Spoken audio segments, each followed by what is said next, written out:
జీవన తరంగాలు, ఇవే ఇవే జీవన తరంగాలు, జీవన తరంగాలు.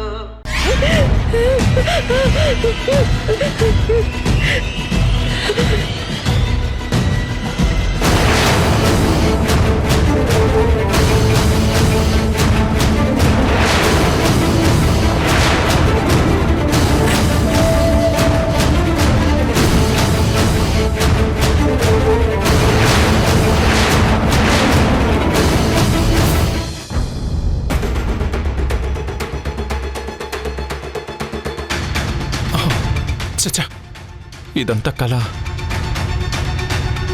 నో, అలా చేసి నేను తప్పించుకోవడం కంటే పెళ్లి వీడియోలో క్లూ దొరకకుండా చేయడమే బెటర్.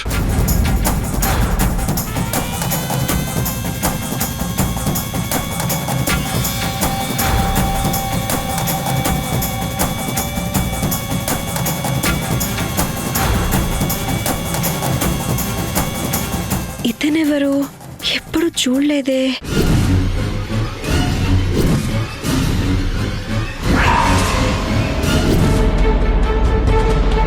మై గాడ్, దేవికకి క్లూ దొరికేసినట్టుంది.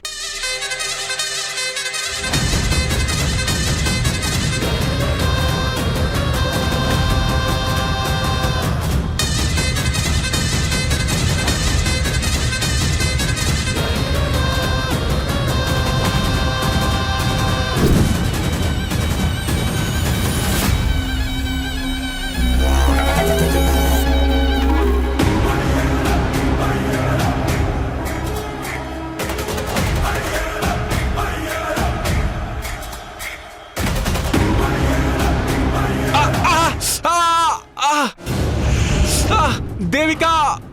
కళ్యాణ్, ఏమైంది కళ్యాణ్? సారీ దేవిక, ఇది షాక్ కొట్టింది. జ్యూస్ అంతా కింద పడింది. షాక్ కొట్టిందా? మీకేం కాలేదు కదా? నో, నాకేం కాలేదు. You don't worry. ఆ దోష ప్రభావం ఇంకా మిమ్మల్ని వెంటాడుతూనే ఉందండి. ఎప్పుడేం జరుగుతుందనని టెన్షన్గా ఉంది. ఏ దోషం నన్నేం చేయలేదు. నీ మైండ్లోంచి ఆ థాట్ తీసేయి. ఇది నా ఫేవరెట్ షర్ట్ పాడైపోయింది దేవిక. ఈ మరకల్ని వెంటనే వాష్ చేయకపోతే ఎప్పటికీ పోవు. ఆ షర్ట్ ఇలా ఇవ్వండి, నేను వాష్ చేసిస్తాను. నేను చేస్తానులే. పర్వాలేదండి, మీ షర్ట్ తీసి ఇవ్వండి. దేవిక, నేను చేస్తాను. పర్వాలేదండి, ఇవ్వండి. నువ్వు చేస్తావా? ఇవ్వండి. సరే, ఇది నా ఫేవరెట్ షర్ట్ కదా, అందుకే. షిట్, తీసుకెళ్ళు. షిట్.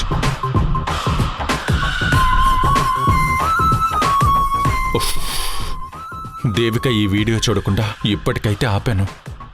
దేవికకి వీడియోలో డౌట్ వచ్చే పర్సన్స్ ఎవరున్నారో కనిపెట్టి అర్జెంటుగా అవాయిడ్ చేయాలి.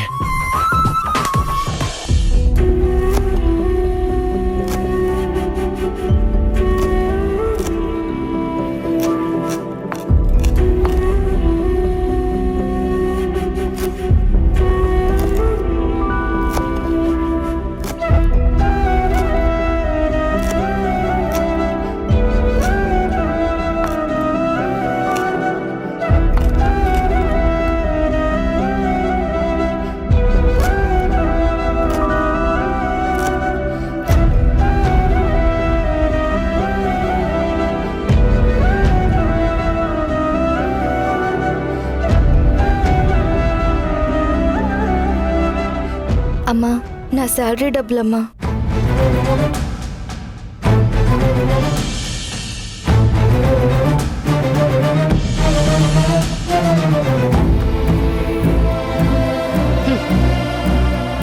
నీ కష్టం నాకొద్దు, నీ దగ్గరే ఉంచుకో.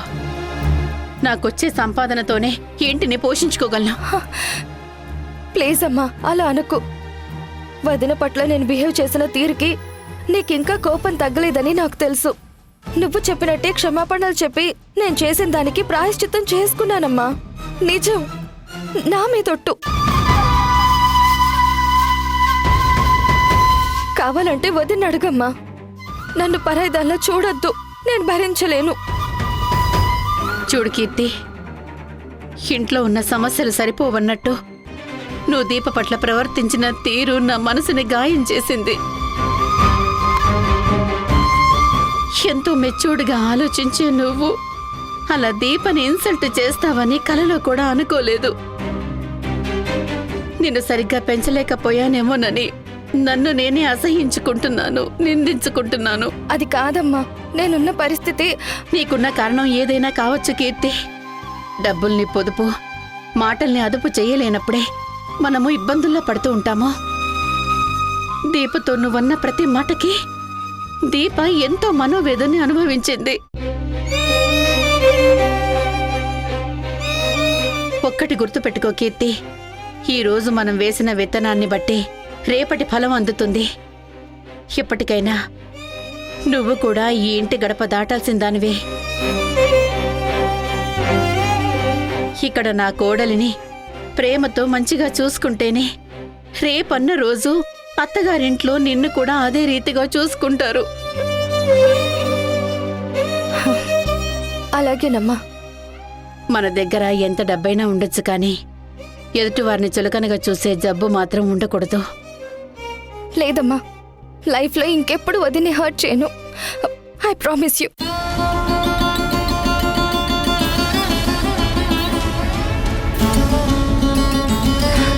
ఈ డబ్బులు మాత్రం తీసుకుని చెప్పకు. సరే చెప్పనులే. థ్యాంక్ యూ అమ్మా.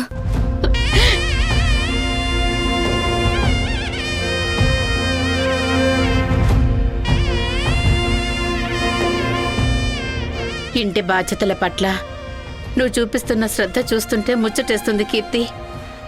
కానీ దురదృష్టం కొద్దీ మీ నాన్న అన్నయ్యలు ప్రయోజకులు కాలేకపోయారన్నదే నా బాధ.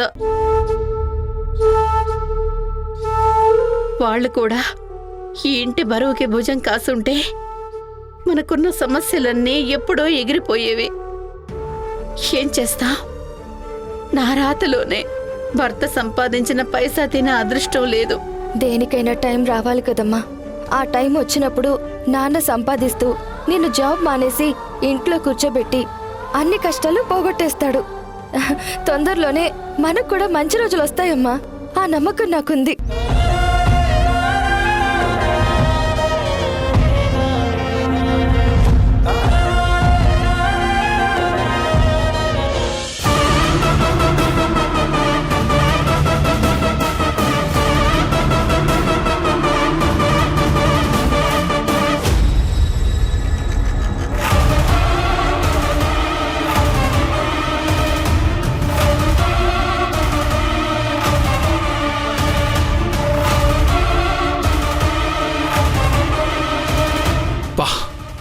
ఇంతమందిలో నీలకంఠం మనిషి ఎవడో నాకు కూడా తెలియట్లేదు.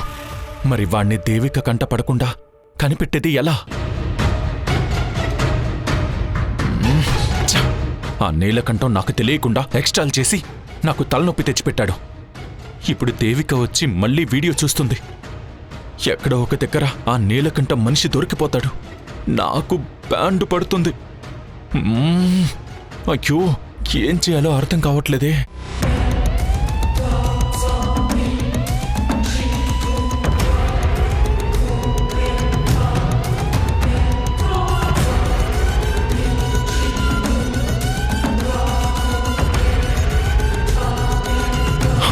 ఎస్, దేవిక వీడియో చూడకుండా ఉండాలంటే ఒక్కటే మార్గం. కరెక్ట్, ఆ రికార్డ్ అయిన వీడియోని డిలీట్ చేయాలి. ఎస్,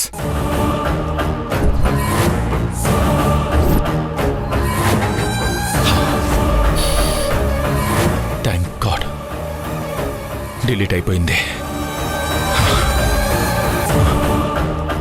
అమ్మో, మళ్ళీ వీడియో రికవరీ చేస్తే దొరికిపోతాను. అసలు ఈ హార్డ్ డిస్క్ పని చేయకుండా చేయాలి.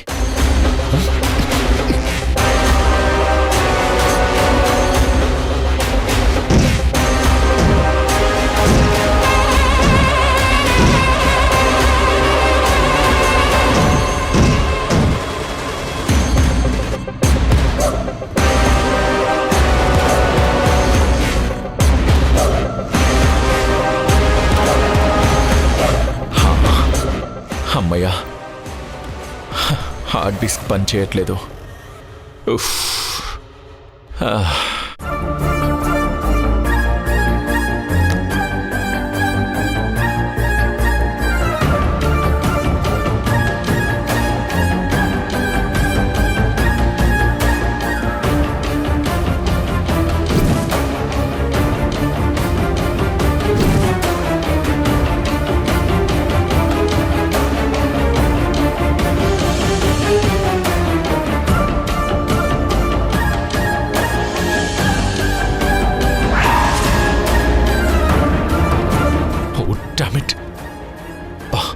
దేవిక నా షర్ట్లో ఉన్న చెక్కును చూస్తే నీలకంఠం ఇచ్చాడని తెలిసిపోతుంది. దాంతో నేను దొరికిపోయి జైలుకి వెళ్తాను. ఓ, ఇప్పుడేం చేయాలి? నీలకంఠం ₹1,00,000 సైన్ చేసిన చెక్ కళ్యాణ్ దగ్గర ఉందేంటి?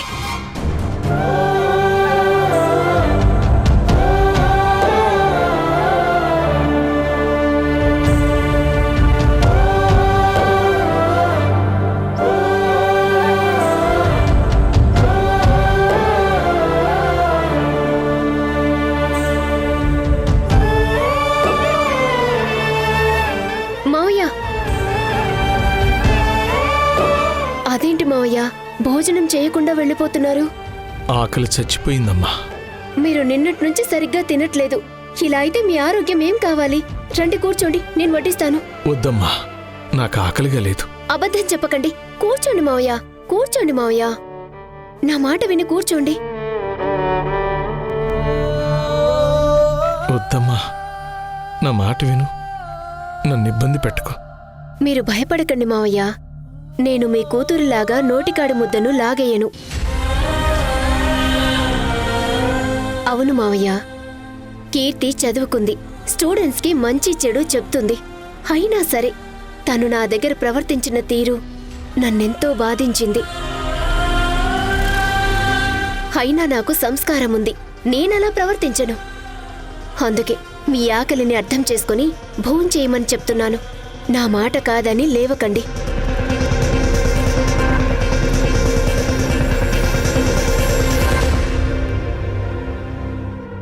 నేను ఈ ఇంటి కోడలి మావయ్య. నాకు పెద్దలంటే గౌరవం ఉంది. ఈ ఇంటి పరువు ప్రతిష్టల్ని నిలబెట్టే బాధ్యత కూడా ఉంది. తినండి మావయ్య.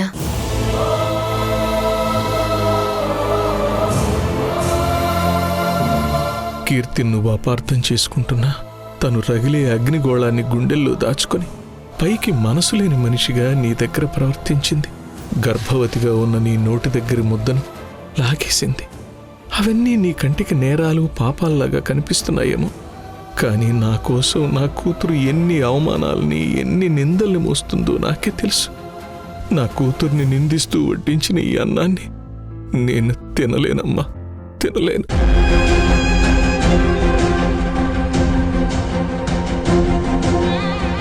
మావయ్య, క్షమించమ్మా, తినలేను.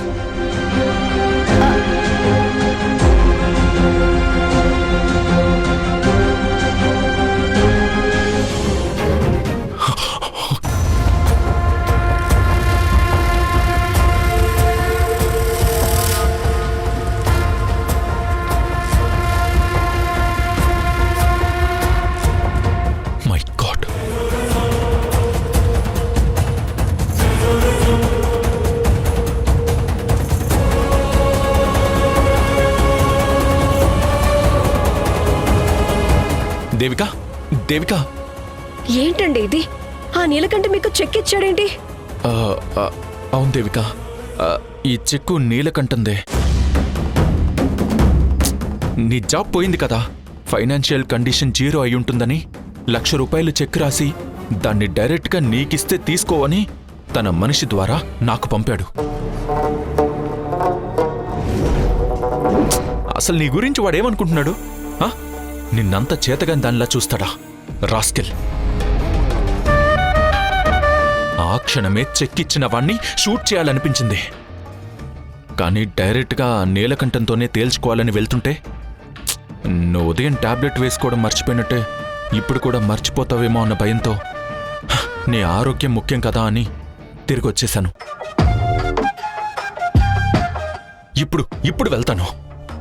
దేవిక అంటే ఏమనుకుంటున్నావు? ప్రాణం పోయినా సరే ఒకరి దయా దాక్షిణ్యాల మీద బతికేది కాదు అని. సింహం ఎప్పుడూ సింహంలానే బతుకుతుందే తప్ప పిల్లిలా కష్టాలొస్తే పారిపోదని.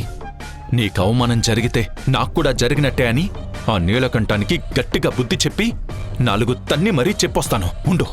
ఆగండి కళ్యాణ్, ఈ టైంలో ఆలోచించకుండా తొందరపడ్డం మంచిది కాదు.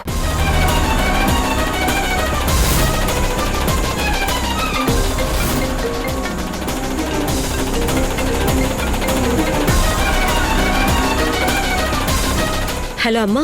దేవిక, ఇక్కడికి నీలకంఠం వచ్చాడమ్మా.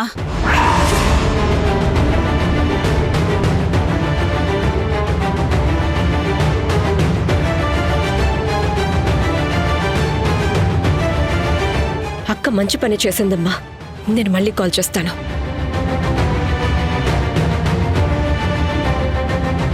మీరు నీలకంఠం గురించి చెప్పిన విషయం నిజమేనండి. అక్క వాళ్ళింటికి కూడా కిరాణా సరుకులు తీసుకెళ్తే అక్క చీవాట్లు పెట్టి వెనక్కి పంపించిందంట. చూసావా దేవిక, చూసావా ఆ రాస్కిల్ మన ఫ్యామిలీ మొత్తాన్ని ఎంత ఇన్సల్ట్ చేస్తున్నాడో? ఇంకా లేట్ చేయకుండా వెళ్ళి వాణ్ణి పాతాళానికి తొక్కేస్తాను. ఉండు. వద్దండి, మీరు రిస్క్లో పడ్డం నాకు ఇష్టం లేదు. నా మీద జరిగిన కుట్ర విషయంలో ఆ నీలకంఠం మీద నాకు అనుమానం ఇంకా స్ట్రాంగ్ అయింది.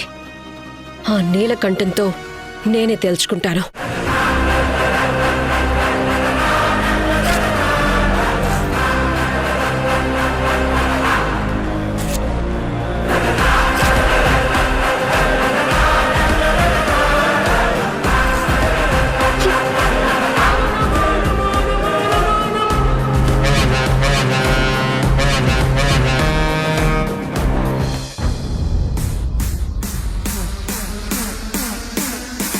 ఈ టెన్షన్స్ మధ్యలో నెగ్లెక్ట్గా ఉండడం నాకే డేంజర్. నెక్స్ట్ ఇలాంటివి రిపీట్ కాకుండా కేర్ఫుల్గా ఉండాలి.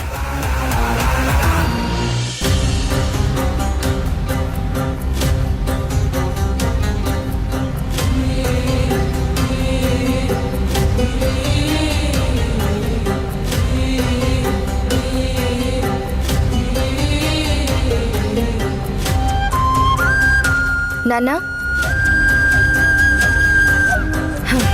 నాన్నా రాగిజావి తీసుకో. వద్దమ్మా. ఎందుకు వద్దంటున్నారు నాన్న? మీరు భోజనం కూడా చేయలేదని మర్చిపోయారా? తీసుకోండి. నేను చేసిన తప్పులకి ఆకలి తప్పులు చచ్చిపోయాయమ్మా.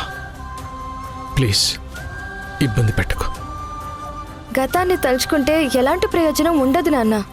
పశ్చాత్తాపం పడ్డం తప్ప. ఇంతకీ మీ బాధ అంతా నేను మీ మీద కోపడ్డాననే కదా? అందుకేగా ఏమీ తినకుండా తాక్కుండా ఉన్నారు. మీరు నన్ను ఆదర్శ్ విషయంలో అడిగిన ప్రశ్నలకి నేనిచ్చిన జవాబు మీ మనసుని నొప్పించుండొచ్చు. కానీ అన్నయ్య నన్ను ఎన్నెన్ని మాటలు అన్నాడు, ఎన్ని నిందలు వేశాడు. వాటికి నేనెంత బాధపడాలో చెప్పండి. నన్ను అమ్మలా అర్థం చేసుకుని నా కష్టాలు పోగొట్టడానికి నువ్వు అవమానాలు పడ్డావు. నీ ఆత్మాభిమానాన్ని చంపుకుని నా గౌరవాన్ని బ్రతికించావన్నది కూడా అర్థం చేసుకోకుండా ఓ మూర్ఖుళ్ళా మీ అన్నయ్యలాగే అపార్థం చేసుకుని బాధ పెట్టేలా మాట్లాడాను. నేను చేసిన దానికి నిన్ను క్షమించమని అడిగే సాహసం కూడా చేయలేకపోతున్నాను. నా మొహం కూడా నీకు చూపించేంత అర్హతను కోల్పోయానమ్మా. అంత పెద్ద మాటలు ఎందుకు నాన్న? ఇప్పుడు మనం చేయాల్సింది ఇలా పశ్చాత్తాపడుతున్నామని చెప్పడం కాదు. వీధిలో పడ్డ మన ఇంటి పరువుని మళ్లీ నట్టింట్లోకి ఎలా తీసుకురావాలా అని ఆలోచించాలి. దేవిక పిన్ని కేసులో నుంచి క్లీన్ చిట్తో బయటపడేలా మనవంతు ప్రయత్నం చెయ్యాలి నాన్న. ఇల్లు వదిలి వెళ్లిన మిమ్మల్ని మళ్లీ ఇంటికి తిరిగొచ్చేలా చేసిన ఆ మంచి మనిషి రుణం మనం తీర్చుకోవాలి. ఇప్పుడు అవకాశం మన ముందు ఉంది నాన్న. ఎలాగైనా ఆ కుట్ర వెనుక ఉన్నవాళ్ళెవరో కనిపెట్టి తన మీద పడ్డ మచ్చని మనం చెరిపేయాలి. దేవిక పిన్ని హ్యాపీగా ఉంటేనే అమ్మ కూడా హ్యాపీగా ఉంటుంది. తప్పకుండా చేస్తానమ్మా. మనసులో కత్తులు దాచుకుని మాటల్లో పువ్వులు రాల్చే మనుషుల వల్లే దేవికి ఇలా అవమానాల పాలైంది. వాళ్ళని బయటికి లాగి దేవిక నిప్పని నిరూపిస్తాను. దేవికి చేతే వాళ్ళకి తగిన శాస్తి జరిగేలా చేస్తాను. ఎవరి గురించి నాన్న మీరనేది? ఇంకెవరమ్మా, ఆ రాస్కల్ కళ్యాణ్ గురించి. వాడే దేవిక నీడగా ఉంటూ దేవిక పతనాన్ని శాసించాడు. కపట ప్రేమని చూపిస్తూ దేవికని చీట్ చేశాడు. మేకతోలు కప్పుకున్న మృగమమ్మవాడు. పాపం దేవిక ఆ నీచుడి మాయలో పడి గుడ్డిగా నమ్మి మోసపోయింది. బాబాయ్ని అనుమానించి మళ్ళీ తప్పు చేస్తున్నారు నాన్న. దేవిక పిన్ని గురించి కావాలనే తన జాబ్ని, ఐడెంటిటీని వదులుకుని వచ్చిన మనిషి మీద మీరు ఇలాంటి ఆరోపణలు చేయడం తప్పు. కళ్యాణ్ బాబాయ్కి దేవిక పిన్ని అంటే ఎంత ప్రాణమో ఎంత ప్రేమో అందరం చూసాం. ఆ రోజు మందు తాగి మీరు చేసిన తప్పుని ఆయన మీద వేసినప్పటి నుంచే ఆయన మీద మీరు కక్ష పెంచుకున్నారు. ఆ ఉద్దేశంతోనే ఆయన మీద లేనిపోని నిందలు వేస్తున్నారు. నా విషయంలో చేసిన పొరపాటుని కళ్యాణ్ బాబాయ్ విషయంలో చెయ్యకండి. పద్ధతి మార్చుకోండి. ఇదే మాట మళ్ళీ మళ్ళీ నాతో చెప్పించుకోకండి నాన్న. అది కాదమ్మా, వాడు చీటర్. వాడి గురించి మీకెవరికి పూర్తిగా తెలీదు. స్టాప్ ఇట్ నాన్న. ఇలా ప్రతీకారం తీర్చుకునే అవకాశాల కోసం వెయిట్ చేస్తూ ఇంటి బాధ్యతల్ని వదిలేశారు మీరు.